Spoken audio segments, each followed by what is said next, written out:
Assalamualaikum warahmatullahi wabarakatuh. Kami dari kelompok 12 yang terdiri dari Siti Aisyah, Intan Tusliana, Yuni Hastuti, dan Aji. Berikut merupakan video presentasi kelompok kami mengenai gaya dan tipe kepemimpinan. Pengertian kepemimpinan. Kepemimpinan adalah sebuah kemampuan yang terdapat di dalam diri seseorang untuk mempengaruhi orang lain atau memandu pihak tertentu untuk mencapai tujuan. Gaya kepemimpinan merupakan suatu cara pemimpin untuk mempengaruhi bawahannya yang dinyatakan dalam bentuk pola tingkah laku atau kepribadian. Kepemimpinan mempunyai peranan sebagai kekuatan dinamik yang mendorong, memotivasi, dan mengkoordinasikan perusahaan dalam mencapai tujuan yang telah ditetapkan. Terdapat 4 gaya kepemimpinan. Yang pertama yaitu gaya autokrasi. Gaya kepemimpinan ini, pemimpin bertindak diktator pada bawahannya, cenderung melakukan pemaksaan dalam menggerakkan kelompoknya. Di sini kewajiban dari bawahan adalah untuk mengikuti dan menjalankan perintah. Tidak boleh ada saran dan bantahan dari bawahan. Mereka harus patuh dan setia secara mutlak kepada pimpinannya. Kendali penuh ada pada pemimpin. Yang kedua, yaitu gaya demokratis. Gaya demokratis ini, seorang pemimpin menjadikan anggota timnya sebagai bagian untuk mengambil keputusan. Setiap anggota tim memiliki suara yang sama bobotnya. Selain itu, pemimpin dengan gaya ini melibatkan semua anggota tim untuk mencapai goals bersama. Selanjutnya, yang ketiga yaitu gaya partisipatif. Gaya partisipatif ini, seorang pemimpin mengadakan konsultasi dengan para bawahannya mengenai tindakan-tindakan, keputusan-keputusan diusulkan atau dikehendaki oleh pemimpin, serta berusaha memberikan dorongan untuk turut serta aktif melaksanakan semua keputusan dan kegiatan-kegiatan yang telah ditetapkan. Selanjutnya, yang terakhir yaitu gaya laissez-faire, yaitu gaya kepemimpinan kendali bebas. Pendekatan ini bukan berarti tidak adanya sama sekali pemimpin. Gaya ini berasumsi bahwa suatu tugas disajikan kepada kelompok yang biasanya menentukan teknik-teknik mereka sendiri guna mencapai tujuan tersebut dalam rangka mencapai sasaran-sasaran untuk kebijakan organisasi. Selanjutnya, saya akan menjelaskan bagaimana tugas berbeda-beda dan apa artinya bagi kepemimpinan. Yang pertama yaitu otonomi tugas adalah tingkatan ketika pekerjaan menyediakan individunya beberapa kendali atas hal yang dilakukan dan cara melakukannya. Yang kedua yaitu balik tugas adalah yang berhubungan dengan tingkat informasi mengenai pekerjaan yang diterima seorang pekerja untuk menyelesaikan tugasnya berdasarkan pekerjaan itu sendiri. Yang ketiga yaitu interpendensi tugas adalah melihat tingkatan sebuah tugas membutuhkan koordinasi dan sinkronisasi untuk kelompok atau tim kerja untuk mencapai sasaran yang diinginkan. Selanjutnya yaitu organisasi formal. Yang pertama, tingkat otoritas merupakan tingkatan hierarkis dalam sebuah organisasi.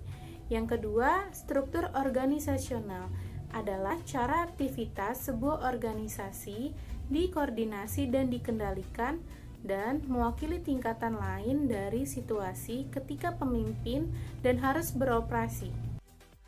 Assalamualaikum warahmatullahi wabarakatuh.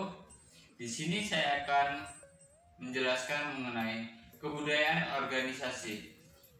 Kebudayaan organisasi didefinisikan sebagai sistem latar belakang, norma, nilai atau kepercayaan yang dibagi bersama di antara anggota-anggota kelompok.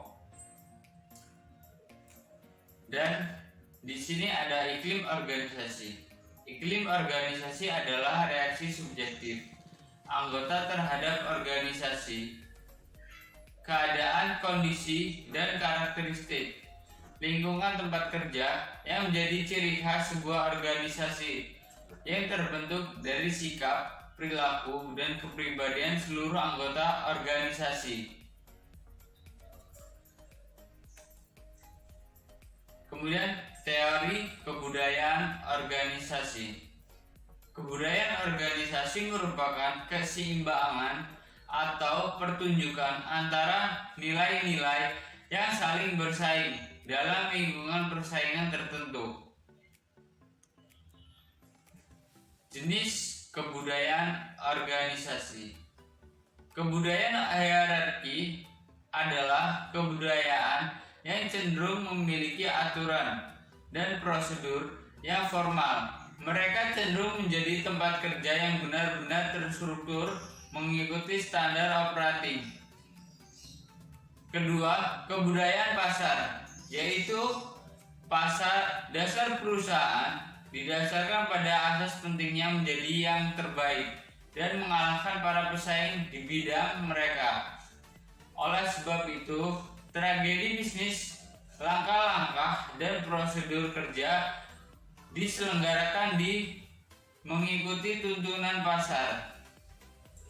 Dan yang ketiga, kebudayaan klan adalah mereka yang memiliki kepentingan atau visi yang sama, komitmen yang sama, dan menjunjung tinggi kebiasaan yang baik. Dan yang keempat, kebudayaan advokasi adalah mereka berkomitmen untuk menciptakan standar-standar baru, mempertahankan peningkatan yang berkelanjutan, dan terus-menerus berupaya bervariasi sosial yang kreatif. Di sini saya akan menjelaskan mengenai apakah kebudayaan masyarakat. Kebudayaan masyarakat adalah perilaku yang dipelajari yang merupakan sifat dari keseluruhan cara hidup seseorang anggota dalam masyarakat tertentu. Kebudayaan berbeda antara satu dan lainnya, sama seperti individu berbeda antara satu dan lainnya. Untuk orang luar, kebanyakan aspek penting dari kebudayaan apapun biasanya meliputi tindakan, tingkah laku, dan bahasa tubuh yang khusus yang merupakan ciri kebudayaan tersebut. Yang selanjutnya adalah tipe kepemimpinan. Yang pertama adalah kepemimpinan karismatik, berdasarkan nilai mencerminkan kemampuan untuk menginspirasi, memotivasi, dan mengharapkan performa yang tinggi dari orang lain yang berdasarkan pada nilai inti yang teguh. Dan yang kedua adalah kepemimpinan berorientasi tim, menekankan pada pembangunan tim yang efektif dan mengimplementasikan dari tujuan atau sasaran bersama di antara anggota tim. Dan yang ketiga adalah kepemimpinan partisipatif, mencerminkan tingkat ketika manajemen melibatkan orang lain dalam membuat dan mengimplementasi keputusannya. Dan yang keempat adalah kepemimpinan berorientasi kemanusiaan, mencerminkan kepemimpinan yang mendukung dan penuh pertimbangan, juga mengasihi dan murah hati. Dan yang kelima adalah kepemimpinan otonomis, adalah kepemimpinan yang independen dan individualis. Dan yang terakhir adalah kepemimpinan melindungi diri dari fokus pada penjaminan keamanan dan keselamatan individu atau anggota grup. Sekian yang bisa saya sampaikan. Terima kasih.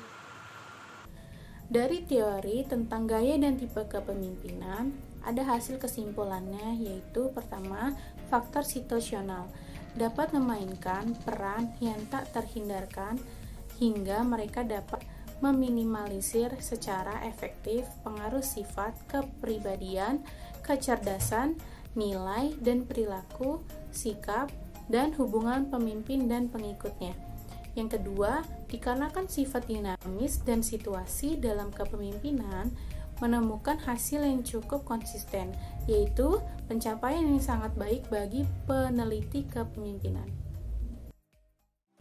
Demikian hasil belajar kelompok kami. Wassalamualaikum.